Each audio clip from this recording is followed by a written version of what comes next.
So when you're thinking about the ideation piece, right? So is that like, are you separating that into another day? Is that like on the same day? And then how are you thinking about like the hooks, the stories, all that type of stuff? The team brings everything. Okay. So the team brings everything from like, because they'll watch this podcast and then they'll be like, dude, that story was interesting. Can we do a thing on that? And then, because like basically the team is inherently curious people who like my content. Mm-hmm. And so like, to use some Gary terms, like they fuck with my content. And so the stuff that they want to know more about, we go into more depth on. Yeah. And so I haven't been asked to come up with topics in a really long time. Yeah.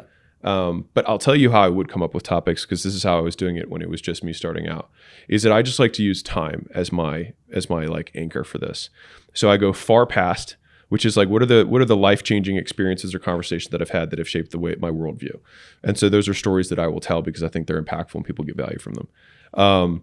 Then I have recent past, which is like, let me look at my calendar over the last week and just look at all the meetings I had. And I would have my phone up and be like, okay, so I was talking to one of our portfolio companies who's trying to make a change on pricing. And so this is what we were considering. You know what I mean? I just literally go through what my life was.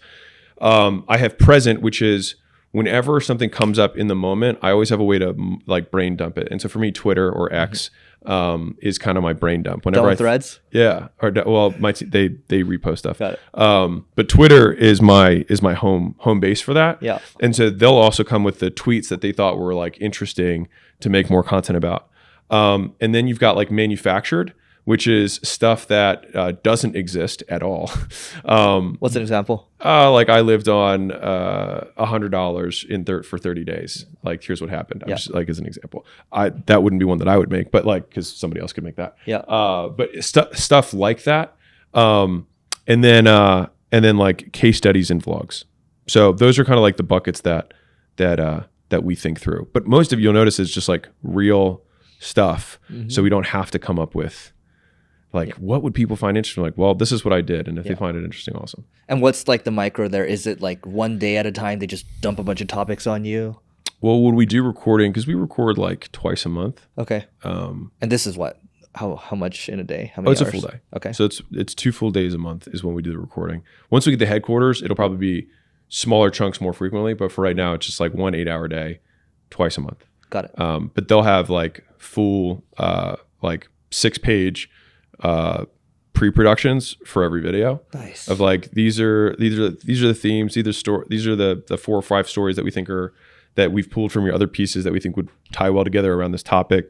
I talked to the team to get stats on some of these companies for this case study. So like the media team now will talk to our subject matter experts at Holdco to get like, hey, what was new this week? Did you guys do any implementations or whatever? And then they'll take that and then repackage it, and then that'll become content. Dude, I mean, this is a sidebar here, but like I know even with Caleb and my just sense in general, like you like to be friends with your staff, right? And which I think is good. And that's how they really understand what you want and how you think as a person. Yeah. How do you indoctrinate them into your way of thinking? I mean, like a chief of staff would just be sitting and watching you and shadowing you for a couple months, right? Yeah, I think it's osmosis. Okay. I think it's just proximity and exposure. Yeah. And that's why I'm so excited for the headquarters. It's funny because as a previously remote before it was cool, you know, that's how we scaled gym launch. Everything we had was remote, and this will be, since my brick and mortar chain, this will be the first in-person stuff I've done.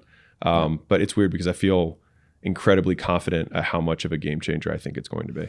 Dude, I mean, here's where I'm at, right? And maybe my staff might crucify me for saying this if they find it, but I'm an introvert, and I've been working remote at tech companies for the longest time, and like we were doing hybrid even before the pandemic hit, like a couple years, 3-2. But I'm just like, dude, you cannot replace like this, right? Like this is a relationship, and it goes much further.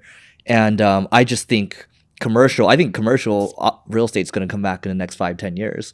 So it just seems to be moving that way, because how are you supposed to, if there's this, how can you compete? Yeah. Right. I think, you know, this is kind of interesting, is like, if we had like an SOP on how to handle difficult conversations, right? Or bad news, whatever.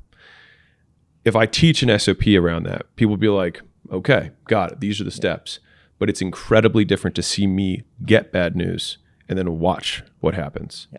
Like it's a completely different experience. And I think that is something that becomes memorable. Yeah. And that's what can change someone's behavior way faster. Yeah. I mean, dude, like that in itself is a story, and people remember stories. Yeah. And so when it comes to your videos, because you're pretty good at just your memory, I think is really good. I just forget stuff, right? But it's like you seem to weave into stories pretty well. Like, how much is it just second nature to you now? How much are you thinking about your stories when you're creating content? Yeah. So the storytelling component was something that I really worked hard on, and I have continued to work hard on for almost probably 6 years. So when I started Gym Launch and I had to start teaching, basically when I had to start teaching, I realized that teaching was making connections between things that people understand and things that they don't. And so that's why metaphors and analogies are so strong, because they're like, okay, so energies, so you're kind of like a car.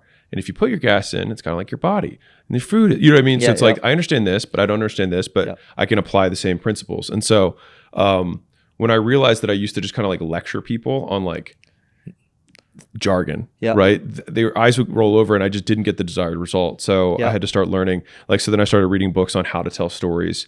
And the TLDR on like how to tell a story is just, you have a character, you have an unmet desire, you have an obstacle, you have a guide who comes in with some sort of solution.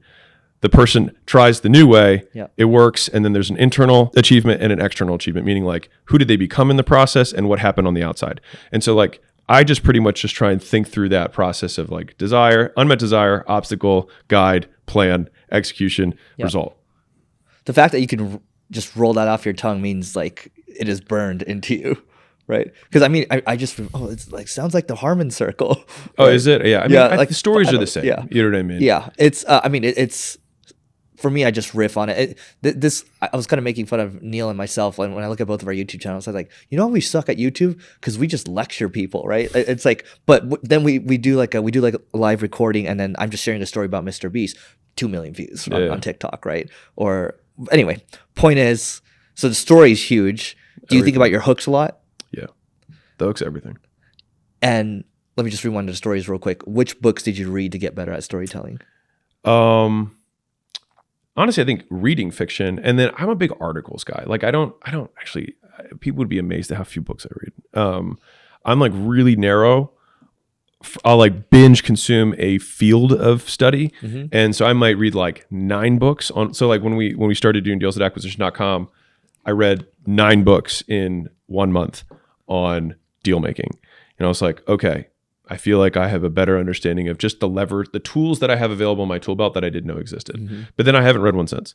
And then same thing with like, you know, storytelling in general was more reading all the different articles and stuff that were out there about storytelling so that I could understand. And there's a million different like story, you know, unmet desire, character, you know, whatever, but they all more or less follow that same trajectory. And so to answer the first thing you said, like how much do we work on the hook? A lot. And if that sounds like it's in contrast to what I was saying earlier, it's not, because if you have something that's amazing, it'll get shared no matter what.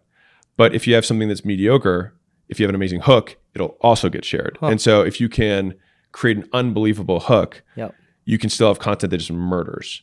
And I'll tell you a story that isn't mine and how it related to one. So a buddy of mine was a big infomercial guy. He's a little older.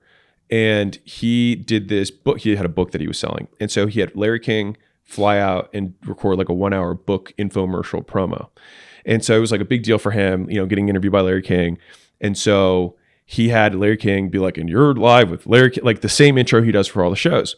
And this guy was a very good marketer. And so he ran the ad and he was like, this thing's going to murder. I'm going to make so much money. And it tanked.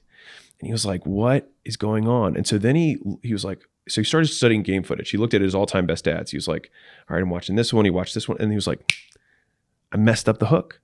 He's like, the hook's wrong. And so he flew Larry King back out, reset up the entire fake setup of Larry King Live, and re-recorded the first 30 seconds. And then pushed out the new one with the new hook, $100 million in the next 12 months. That's crazy. And so we had, like, my story is not nearly as significant as that, but we had a video recently that was like, we all were like, this is a good video. And it got like 5,000 views or something, which is pretty small for our account. And so the guys just cut out the first 3 seconds. And then it was basically saying like, so I had this time when, and then they just cut that out and just went to the when the thing happened. And it went from 5,000 to 900,000. Is it because in analytics you just saw a big tank like drop off? Like they hear the first 3 words or 5 words or phrase, and they're like, not interested. Yeah. And so you have 5 seconds, but it's more like 2. Yeah. Or like 2 milliseconds in a shorts. Yeah, tiny. But it makes all the difference in the world. So going back to your team then, like, is most of your content team based here? I'm going to give a really good, Go for it. Sexy tactic. Yes. So this is something that I haven't even shared with you guys, but I just had this realization. So I had a tweet that just crushed this morning, and I was thinking about this when I made it. Was I wanted to give a business example, and then I used the same principle in a marriage, and then I did the generality of the principle. But then I was like, I should put the marriage one first because it's the way wider hook, and then I did the business one, and then it had the philosophical principle, and then it way outperformed. And so when we're thinking about our hooks, we'll probably go wide business principle rather than like any of the other versions of that, so that we can get a wider demo. But anyways, this just like live content I enjoy the strategy. game. Yeah, I just enjoy the game. Like I think it's fun to learn this stuff.